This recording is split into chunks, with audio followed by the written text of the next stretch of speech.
let me thank you for taking time off. I mean, you're all very busy people, and so if you take time off to meet somebody, then it means it's somebody that you care about. And so I want to thank you very much. I always say that if there was a city in America that I could call my hometown, then it would be Chicago because of the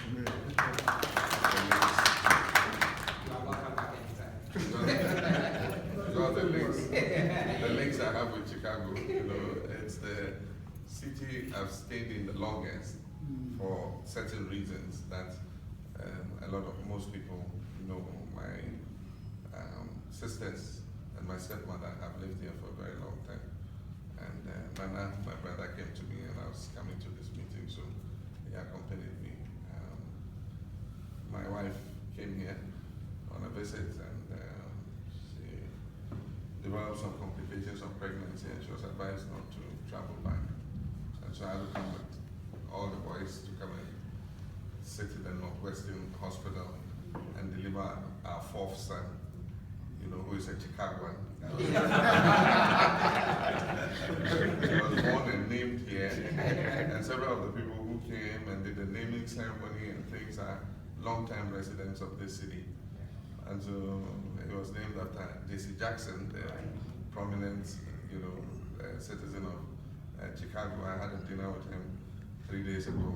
He hosted me to a dinner, and I had mentioned to him one time when he came to Ghana that J.C. had been named after him, so he asked after the boy, and I said he was doing well, and he said, has he come back since you had him? He said no, he's never come back to Chicago. And he said, bring the boy back home.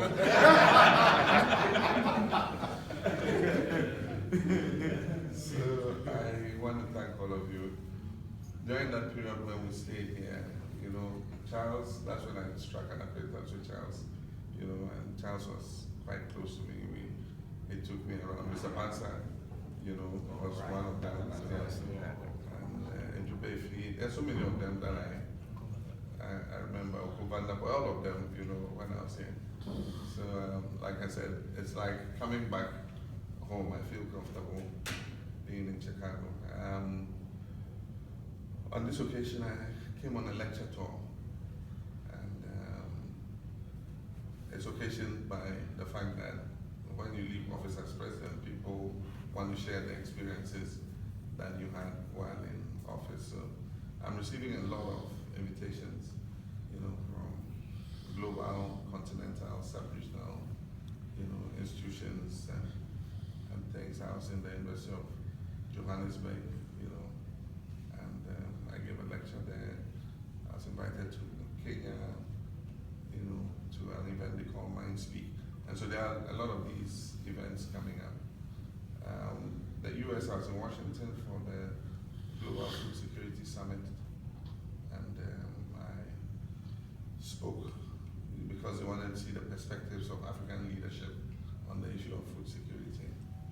And then we're hosted by the Harvard Law School for a lecture, Boston University, MIT, and then we came out to Chicago, of course, University of Chicago, and then Chicago State University. And then finally, yesterday, we were at Northwestern Kellogg's, and all these have been fantastic interactions. I cannot leave without saying hello to my comrades. And that is why when the request was made for me to meet our executive, I said it's a good thing. I believe that we belong to political parties because we feel a certain ideological affinity to those parties. I'm a left of center politician, and I'll always be a left of center politician. And I believe that the party that most carries the standard of social democracy and leftist politics is the NDC. And I was on record, they asked me, said, what's my ideological inclination? And I said, I'm a social democrat. And I said, if you're a politician in Africa and you see the level of poverty on our continent, you can't be anything else, right? Because I believe, yes, it's true, you must let the market operate in order that it stimulates economic growth. But But at the same time, I believe that the state must intervene to make sure that the fruits of economic growth are shared fairly across the class chain. And so in my period of office, I followed, I guess, the example of our first president, Dr. Nkrumah, believing that if you invested in infrastructure development, you improved people's lives by providing more access to education, providing greater access to quality healthcare, improving, the road network so that you could evacuate agricultural produce, passengers could move freely across the length and breadth of the country. Because, the greatness of America is this transportation network that people can move from east to west, either by rail or by road or by air, freely. And so, if any country must leapfrog, they need to improve the transport infrastructure. And we did a lot of work in aviation, in maritime, in roads and everything. And we extended electricity power to many communities to the extent that Ghana is one of the countries with the highest access to electric power. We provided clean drinking water to our people to the extent that in West Africa, Ghana has the highest access to clean drinking water. And if you speak about the whole of the African continent, Ghana ranks amongst the top 10 in access to clean drinking water. And so we did our best. But it said that sovereignty rests with the people. And so Ghana is a democracy, and we are committed to constitutional democracy. And so we must accept the verdict of the people when they have expressed it. And the results of the elections are official. And so it means we lost the election and must accept that loss. And when that happens, what do? You go back to the drawing board and you analyze, what resulted to the loss. And based on that analysis, you're able to forge ahead. The Democrats have lost it. I believe that they are strategizing to see how, they can make a comeback. And that is what we also should be doing back home. Acrimony as to who lost, who made us lose power and things, is neither here nor there. Hillary led the party.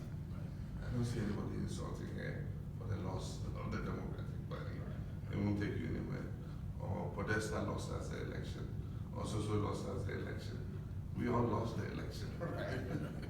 As a general who led the party to battle, I accept the loss that I led the army. If you lead an army and you lose, all the blame belongs to you, so I accept it. And so I don't think there's the need to squabble and penny pinch. Already the party has come together, put up a committee, and asked the committee to analyze, what went wrong.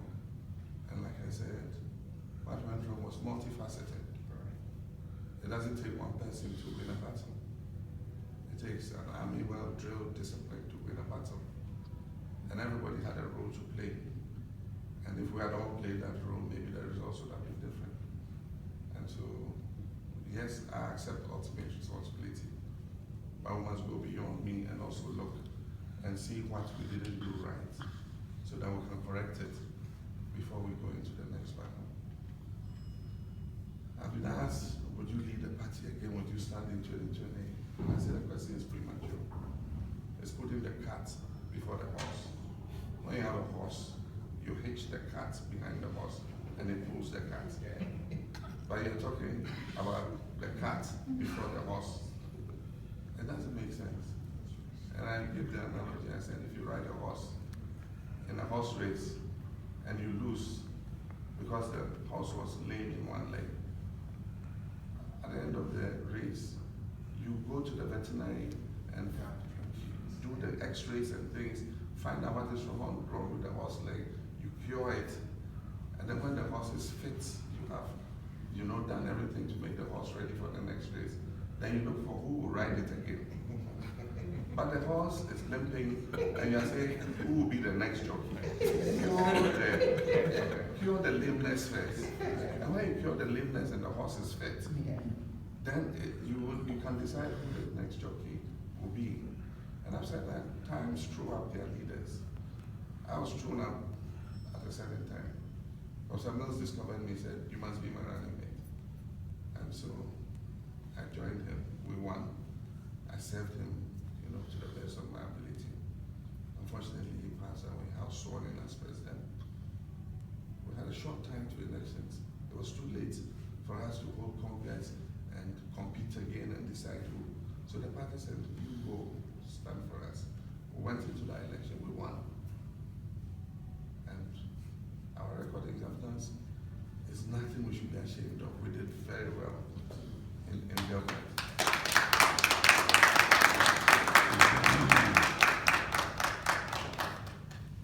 I'm proud of what we did in government.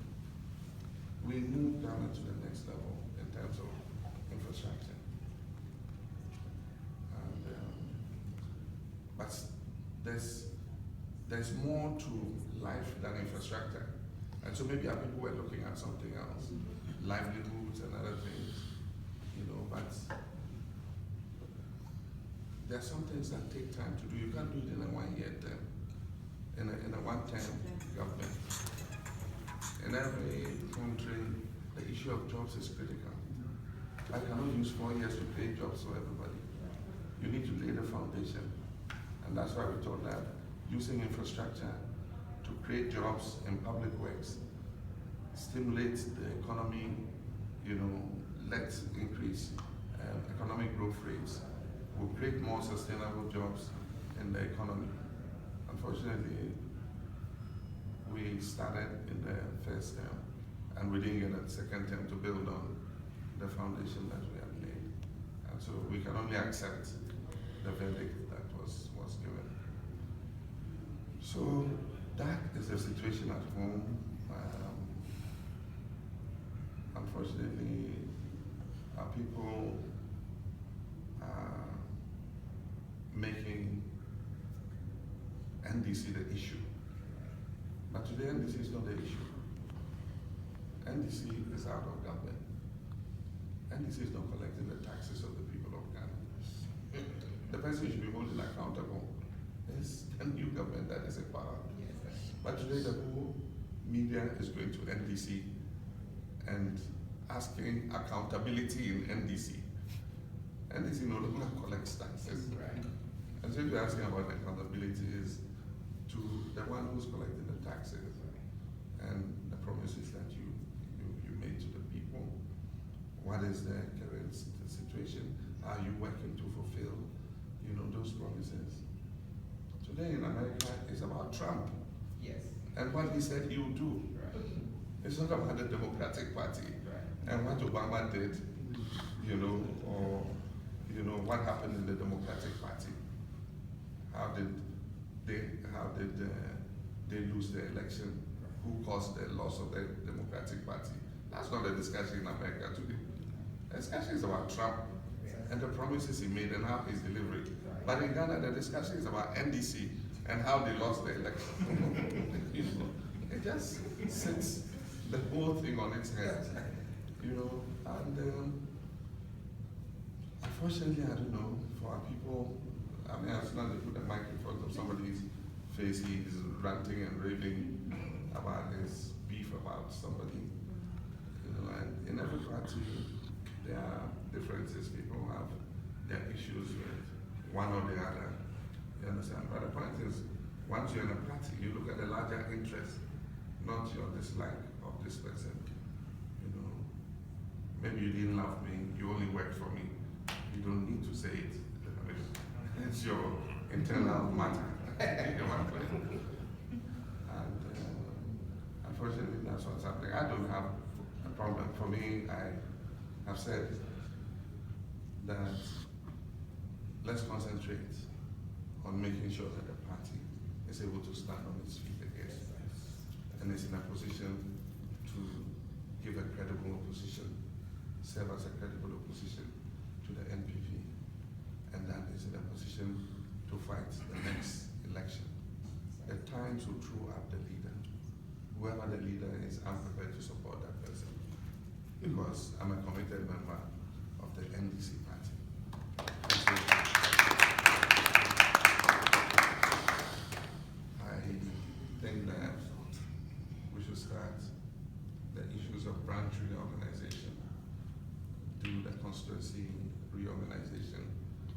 regional reorganization, and then national. And then when you've done that, and you've reorganized the party, then now you look at leadership and see who leads the party into the next election. God guides our steps. I mean, I didn't expect that I'll be where I am. It is God who guided my steps to where I was, and it's Him who will continue to lead. For now, I have a lot of engagements. People are calling me all over the place to come and share experiences, and I wouldn't say because we lost, I should seal myself up in a room and lament that we lost. You need to come out and talk to people and let them understand the challenges of Africa, challenges of leadership. And so the little that I have experienced in my political life, I've been freely sharing, in any gathering that I'm invited to give. And so that's what brought me to Chicago. And there are many more invitations that I have over the next several months. And so if you continue to hear me here and there and talking and things, it's just that as a leader who has led office, who has something that people want to understand and share, I don't need to be selfish and close myself and sit and say that I won't do anything because we have lost an election. Ghana belongs to Africa. The experiences we're going through in Ghana are similar to what is happening in other African countries. And Africa is part of the whole world. And there are people who are passionate about Africa, who want to see what are the challenges you face as president, and how come you couldn't do this, how come you were able to do this. You need to be able to explain it so that you can have more understanding of the circumstances in which Africa is. And especially for America, America is in a state of flux. You have a new president. He has not said anything about Africa, he hasn't tweeted about Africa.